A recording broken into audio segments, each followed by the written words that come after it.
Hey team, Taylin here. The purpose of this video is to share some of the changes we're making, specifically with launching the 20-ounce size for 2024. And we'll talk about why are we doing it, what's the point, and we're also going to discuss some things like reducing waste, register etiquette, and some whey protein misconceptions, along with some tips and tricks that'll help you guys out. All right, so let's get into this next slide. Here's a picture of all the sizes we offer. We got the kids, small, medium, and large. That's what we'll refer to them as. The kids is the 12 ounce, the small is the 20 ounce, the medium is a 24 ounce, which is going to be our standard size, and the large is the 32 ounce. So when someone says, let me get a medium strawberry squeezer, you're still going to be ringing it up as a 24 ounce like you usually would. If someone says, I'd like a small, that would be the 20 ounce. All right, so let's get into the various sizes we're going to offer and why. What is the point of introducing a 20 ounce sized smoothie? The reason is we're looking at the way the economy is for 2024, and people are becoming more value driven. People are watching their spending, but they still want to go out and, they want to get their smoothie or their coffee. How do we do it to where we're not price gouging people, but we're also not losing money? The way we're doing it is keeping all of our sizes that we have now, the 12, 24, and 32, and we're just adding the 20 ounce for the people that need that option, the people that want the choice of being able to pick and choose which size works better for their wallet. Some things to consider with our pricing is we always compare it to what is our competition charging for smoothies, trying to keep in mind with what kind of products we use and what kind of ingredients go into our smoothie. We use very good quality juices. We're using IQF fruit, fresh banana, real spinach, real kale. We don't want to stray away from those. That's part of our core values of smoothie making. We want the fresh banana. We don't want to use frozen. It is more expensive doing it that way, though.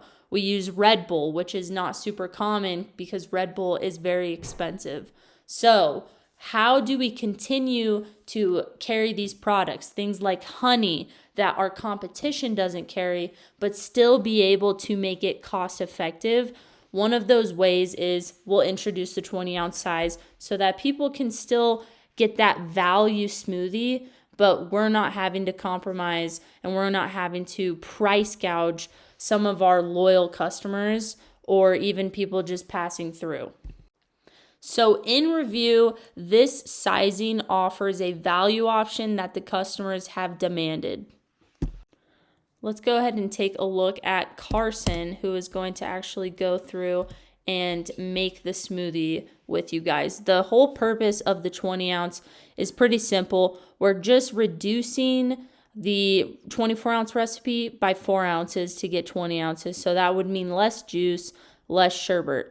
The one thing that Carson is doing that you guys should look for is follow the correct recipe. So you can see he's looking to make sure that he's using the proper amount of ingredients for the 20 ounce. What we don't want to have happen is you accidentally make a 24 ounce when someone ordered a 20 ounce. That would not be cost effective. That would be extremely expensive and wasteful. So it's very important that you pay attention, just like Carson is demonstrating here. We're using our flat scoops. We're monitoring the ounces on the blender jar. We're getting a nice level scoop, shaking it, making sure it's level, looks beautiful. Don't forget the ice. Nice scoop of ice there for the 20 ounce. And you'll see that when he blends it, it should come out the way it was intended to the first time. Something happens and the smoothie is coming out runny the first time you make it, or it's too thick and you have to go back and add juice. It means that somewhere in the stations you could have messed up. You could have dispensed too much or too little juice. So you're not monitoring the ounces. So an easy fix would just be to make sure that you're really paying attention to the amount of product that's going into the blender jar. All right, and let's see how this smoothie turns out. Let's see how Carson did. Came out perfect, just 20 ounces right on the dot.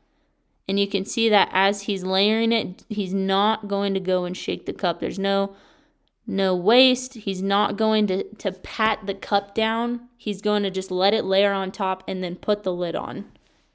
And it tastes good, obviously. All right, and then this graphic you see on the left side of the slide that has the picture of the different sizes, and it has all the text underneath. This is a sign that I emailed to your manager, assistant manager, and store email. This should be printed out and posted somewhere that is kind of hidden from the customer's view so the store doesn't look too junked up with signs everywhere. And if you're a store like Las Brisas or Carson City that has a display fridge right next to your register, you can post that on the back side of it. Or if you have a whiteboard, this could be posted on your store's whiteboard. But the purpose of having this is just an extra little help sheet, making sure that everyone's informed on the changes that are happening. So let's go through real quick and see what this sign says. What's the reason? Why are we launching the 20-ounce size? Basically, expenses are still going up and customers are demanding a value option. How do we make that happen? How do we give people a value option if we have to pay more money for expenses? How we do that is by offering another size. The reason we chose a 20-ounce size is because it's still competitive and it offers an even better value option for our customers. Typically, people, they'll offer a 16-ounce size, but we went ahead and opted for a 20-ounce, so they do still get a little bit more bang for their buck. And like we discussed while you were watching Carson make the smoothie, there's some bullet points. Watching our waste.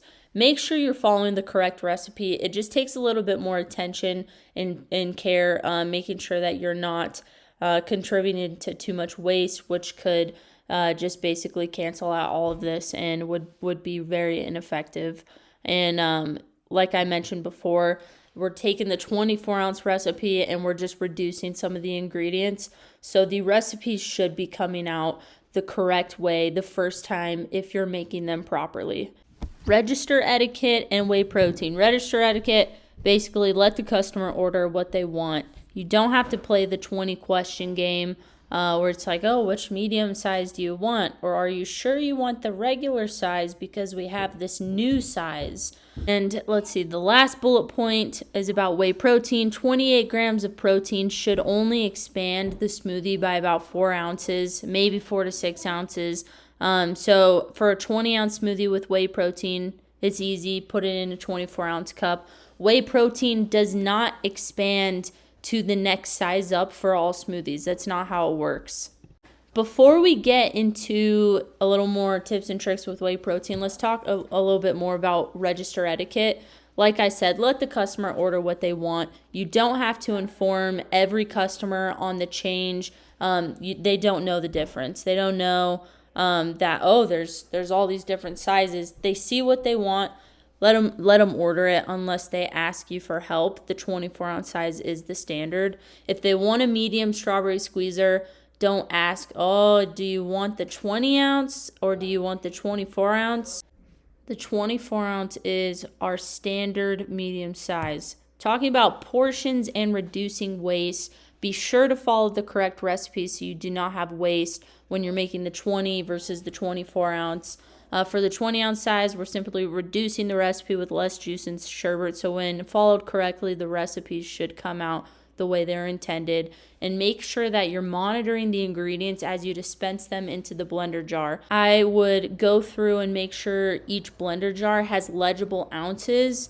Some in the older stores, the blender jars, it may have rubbed off, and you can actually get a Sharpie and write over the outside of the blender jar with, where the correct ounces are, 10, 8, 4, 6, just so it's easier to read. All right, so let's get into the last couple of slides here about whey protein. Some common misconceptions. So a 7-gram scoop and a 15-gram scoop of whey should never, ever cause the smoothie to expand. It will keep it the same amount of ounces. A 28-gram scoop of whey, on the other hand, it will cause the smoothie to expand about 4 to 6 ounces. It shouldn't be any more than that.